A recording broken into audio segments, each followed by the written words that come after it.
yearning to be a jazz musician. Try as he may, his only success in the music industry has unfortunately only been as the drummer for the Rolling Stones. What a disappointment, eh? But he's now trying to forget the money, the fame and the women that accompany such a sad life. Let's find out if the jazz world is ready to embrace the man who once said, "I hate rock and roll." Please scat your welcome to Mr. Charlie Watts.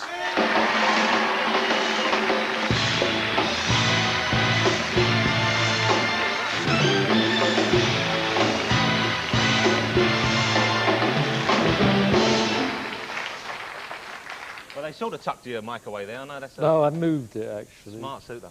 Now, I tell you what, I was interested to meet you, because you're the Rolling Stone I'm most interested in, if I may say, because I think everyone has an opinion or an idea of what the other Rolling Stones are like. Everyone thinks like Jagger, very good for his age. You think of Keith, lucky to be alive. You think Woody. You do, don't you? Woody, cheeky young fella. Bill Wyman. Lucky to be alive. We've all got a thing or two to think about Bill Wyman. But you're the man. I don't think people know much about you. Is that deliberate? Do you keep yourself out of the limelight? Yeah, I think so. Yeah, I do. What? No, that's a good answer. That's fair enough. That's fine. I don't know what this... Yeah. But you've always struck me as being like the straightest member of the band, because I know you've... No, well, you know, you got married in the 60s and you've stayed with that one wife, which I think is admirable, and you haven't strayed, it seems, like the other fellas. Do you look back, are you embarrassed at any of the stunts the Stones pulled, like wearing the dresses for Goat's Head Soup or the... No, nothing like that. I've only ever been embarrassed with things I've done. There's this illusion about me that I am actually not as straight as people think. Well, maybe you can share that with us afterwards, exactly. Charlie. But would I be right in thinking that you are the only member of the Stones who doesn't use Grecian 2000? I am the only member. Now, the quote I threw out there at the beginning was that you'd said at one time is, "I hate rock and roll." Was that true? Did you say that? No, I never said that. Right. And I don't... You ever met anyone who said anything like that at all? Ever? No, I mean, I've never had a yearning to be a jazz musician. I mean, I just play in various settings. I was under the impression that that's what you had wanted to do when you were younger. That you'd no, that's what I started out actually with the bass player in this quintet. We lived next door to each other, and we played in a skiffle band. And from there we went to jazz. And David went off into jazz, and I joined. You know, but playing with the Stones is the same as playing with a jazz band, really. Yeah. I mean, it's the same job. But it's a different sort of music and a different... Well, you just listen differently, that's all. Mm. You ever tried to lure the Stones more to jazz? Ever tried to do more sort of jazzy stuff? No, one is one, and no. No, I don't. I might have done, but I haven't done it intentionally. Why are you laughing at me? They're laughing because they think you're giving me these incredibly short answers, and they can see me calling the cab and getting ready to leave now, you know. Cab for Mr. Ross? Yeah, I'm out of here. See you, Charlie. Now, we're going to talk about Charlie Parker, because you just... this book that you wrote in '65, I believe? No, I wrote it... I wrote it in 1960, 59, 60. I wrote it.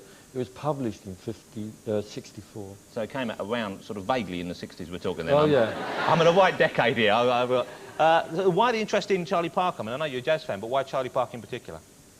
I don't know. I heard him when I was 12, and I musically fell in love with him. And I just had an interest in that music. What did you think of the Clint Eastwood movie that came out? There was the Bird biopic that came out. That was. I thought it was very well done. The only thing I didn't like about it, I think Charlie Parker, and I spoke to Red Rodney, who actually played with him. You know, the little Jewish guy that was supposed to. Was he a trumpet player? Yeah. And I asked him, and he said, I said that I thought that Charlie Parker was more fun than he looked in the movie, because it's a very down movie. I mean, his life wasn't exactly hugely happy. I mean, he totally wrecked himself and destroyed himself by the age of 35. But he said that he was an awful lot of fun, and I'm sure that didn't come across in the film to me. But I don't think you can do a movie about someone as big as Charlie Parker without people like me sitting there going, "Oh, the date was wrong," or "You didn't have tea on a Wednesday," you know. Something to knock about it, perhaps, or something. Yeah, and, you know, you just get protective about these things. You know. Now, this has been re-released because you have an album out of... You've done a couple of Charlie Parker compositions and many of your own, which I believe they time with the book has been... somebody said, "Can we release the book?" I said, "Yeah, reprint it." And then the publisher said, "Will you do some music for it?" And I said, "Yeah." It's almost like a kid's book, isn't it? It's very simple in its way. When I was a designer, they asked, one of the things to do was like design books, and kids' books you get away with murder with. So, so it's kind of laziness there. So you're going to finish the show this evening. We're going to have some cool jazz to kick off the Friday evening. is that what you call it? At the end of the show. Oh, it sounded pretty cool to me. And this is one of your own compositions. Which Well, is it's one of Peter King's compositions, who wrote the music for me on this project. For the quintet. And this one's called?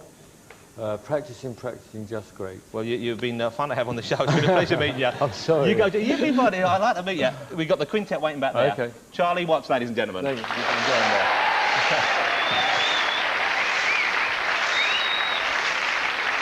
Well, there you go. Thanks, Charlie, and of course all my guests tonight. See you on Monday with Muriel Gray, Matricia Berg, and that 12-year-old kid I tell you about, James Harris. Until then, here's the Charlie Watts Jazz Quintet with Practicing, Just Great. Have a good weekend. Good night.